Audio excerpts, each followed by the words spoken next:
Hello friends, welcome to my pacific wall. Friends, आज की video में हम बात करेंगे अखंड ज्योत की। जैसा कि आप सब जानते हैं, नवरात्रे आने वाले हैं और हमारे हिंदू धर्म में नवरात्रों का विशेष महत्व होता है। बहुत से लोग नवरात्रों में अखंड ज्योत जलाते हैं। वैसे भी जब भी घर में कोई शुभ कार्य होता है, गृह प्रवेश होता है या कोई पूजा पर्व वगैरह होता है तो अखंड ज्योत का विशेष महत्व होता है। तो चलिए, अखंड ज्योत कैसे जलाई जाती है, अखंड ज्योत जलाने के नियम क्या होते हैं तथा अखंड ज्योत कभी भी खंडित ना हो इसके लिए हमें कैसे इसकी देखभाल करनी चाहिए, इस बारे में आज हम लोग बात करेंगे। फ्रेंड्स, अखंड दीपक जलाने के लिए सबसे पहले हम लोग दिया लेंगे। ये दिया जो हम लेंगे, नॉर्मल जो हम डेली में दिया जलाते हैं उससे बड़े साइज का दिया लेंगे। मैंने यहाँ पर पीतल का दिया लिया है। आप इसकी जगह पर तांबे का या मिट्टी का भी दिया ले सकते हैं। इसमें देखिए, यहाँ पर ये पेच की तरह दिया हुआ है। इसमें एक होल होता है और इसी में हम लोग बाती फिट करते हैं। तो इस तरह से अगर आप मिट्टी का दिया लेते हैं तो जब मिट्टी का दिया लें तो उसको 4-5 घंटे पहले आप पानी में भिगो दें ताकि वो ज़्यादा घी ना सोखे। इसके बाद हम लोग 9 दिन के नवरात्रि के अखंड ज्योत के हिसाब से बाती बनाएंगे। तो यहाँ पर मैंने कलावा ले लिया है बाती बनाने के लिए, और ये मैंने देखिए इस तरह से एक हाथ का कलावा यानी एल्बो तक लिया है। और उसके बाद हम एक गिट और ले लेंगे, यानी कि यहाँ पर इतना धागा हम और ले लेंगे कलावे का, जिसको एक गिट बोलते हैं। तो ये ले लेंगे हम, ये 1.25 हाथ हो जाएगा। और इसको डबल कर लेंगे क्योंकि बाती को हमें थोड़ा मोटा बनाना है। तो ये हम इसको डबल कर लेंगे और डबल करके हम इसको रस्सी की तरह बांट लेंगे। ये जो बाती बनेगी ये 9 दिन के लिए बहुत होगी। आराम से 9 दिन तक इसमें हमारा दिया जल जाएगा। आपको ये बाती बाजार से बनी बनाई भी मिल जाएगी, आप इजीली वहां से ले सकते हैं। और फ्रेंड्स, जब भी आप अखंड दिया जलाएं घर पर तो ये ध्यान रखें कि अखंड दिया तभी जलाएं जब आपको ये पता हो कि आप घर बंद करके कहीं भी नहीं जाएंगे, यानी कि किसी ना किसी का घर पे रहना जरूरी होता है। घर को लॉक लगाकर नहीं जाया जाता है। अगर आप लोग जॉब करते हैं और घर पर कोई नहीं रहता है तो फिर आप अपने नाम का दिया मंदिर में या शक्तिपीठ में जलवा सकते हैं। वहां पर भी वो लोग आपके नाम का दिया जला देंगे। अब हम ये बाती इस दिए में फिट कर लेंगे। तो देखिए, जैसे कि आपको दिख रहा है ये होल है और यहाँ से मैं ये बाती लगा लूंगी। ये बाती ऊपर की तरफ खींचते हुए हम ये लगा लेंगे बाती, और इस तरह से हम अपना दिया तैयार कर लेंगे। और फ्रेंड्स, जब भी आप अपने नाम का दिया कहीं भी मंदिर में या शक्तिपीठ में कहीं पर भी जलवाएं तो वहां पर आप बाती, दिया और घी, मतलब कि सारा सामान आप वहां पर दे आए।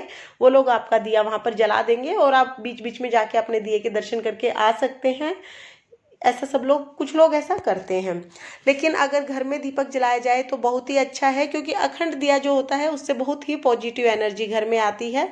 और जब भी आप अखंड दिया जलाएं तो अगर आप चौकी पर जला रहे हैं तो चौकी पर अष्टदल कमल बना लें। चौकी पर चावल से बना लें आप। और अगर आप प्लेट में बना रहे हैं, मैं यहाँ पर प्लेट पर विराजमान करूंगी दिए को, तो मैं यहाँ पर रोली से अष्टदल कमल बना लूंगी। अष्टदल कमल बनाना बहुत ही आसान होता है। इस तरह से 8 रेखाएं लगाई जाती हैं और उसके बाद उसको कमल की शेप में बना लिया जाता है। फ्रेंड्स, अगर आप चौकी पर कमल बना रहे हैं अष्टदल कमल, तो चावल को पहले रंगना होता है। या तो उसको लाल रंग से रंग लीजिए या हल्दी से आप पीले रंग के चावल रंग लीजिए। इस तरह से हम अष्टदल कमल बना लेंगे। और यहाँ पर जब हम अखंड दिया जलाते हैं तो दिए का भी विधिवत पूजन करते हैं, जो कि हम आगे करेंगे, आप देख लेना। फ्रेंड्स, जब भी अखंड दिया जलाया जाता है तो ये ध्यान रखें कि घर में प्याज लहसुन का उपयोग बिल्कुल भी नहीं किया जाता है खाने में। और अखंड दिए के चारों तरफ हमें शुद्धता का विशेष ध्यान रखना होता है, यानी कि साफ सफाई का विशेष ध्यान रखना होता है। बिना किसी कारणवश इसके आसपास ज़्यादा ना जाएं, ये ध्यान रखना होता है। और कई बार लोगों की शिकायत होती है कि उनका दिया खंडित हो जाता है, तो उसके बारे में हम लोग आगे बात करेंगे कि कैसे खंडित होता है। तो यहाँ पर जब भी अखंड दिया जलाते हैं तो अष्टदल कमल के ऊपर थोड़े से चावल रख लेते हैं।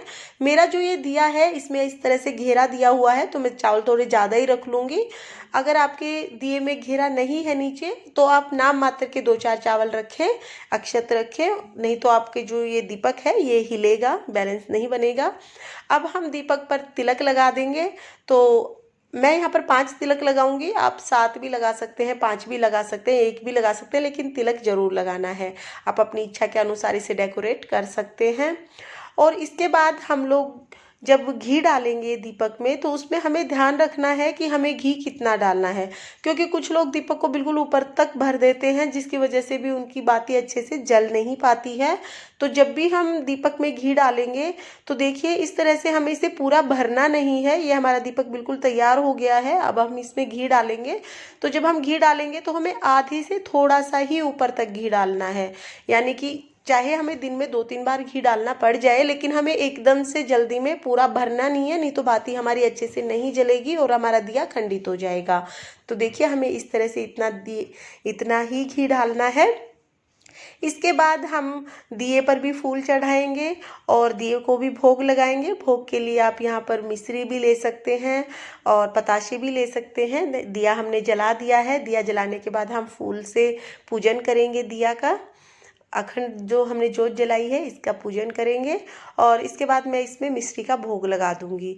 जैसा कि मैंने आपको बताया, भोग आप यहाँ पर पताशे का भी लगा सकते हैं या पंचमेवा जो भी आप भोग लगाना चाहें आप वो लगा सकते हैं।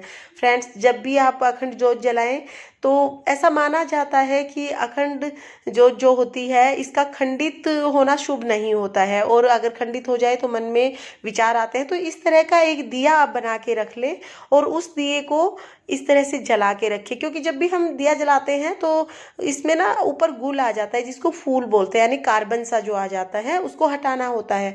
और हटाते वक्त बहुत बार ये दिया खंडित हो जाता है, तो आप ऐसे पिन लें और इसको एक साइड से हटाएं, ऐसे बीच से नहीं हटाएं डायरेक्ट। और हटाने से पहले ये दिया जरूर जला लें।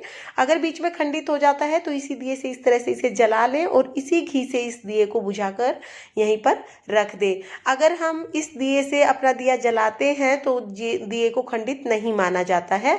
तो आप इस तरह से ये साइड में एक दिया हमेशा रखें और गुल हटाते वक्त ध्यान रखें कि एक साइड से ही जो ये कार्बन आता है इसको एक साइड से ही हटाना है। अगर आप सावधानी से हटाएंगे और घी की मात्रा थोड़ी कम रखेंगे तो आपका जो दीपक है वो कभी भी खंडित नहीं होगा, ये दीपक अखंडित ही रहेगा। फ्रेंड्स, इस तरह से मैंने आपको अखंड दिया जलाने की पूरी विधि बताई। अगर आपको वीडियो पसंद आया हो तो वीडियो को लाइक करें और मेरे चैनल माई पैसिफिक वॉल को सब्सक्राइब करना बिल्कुल ना भूलें। Thanks for watching.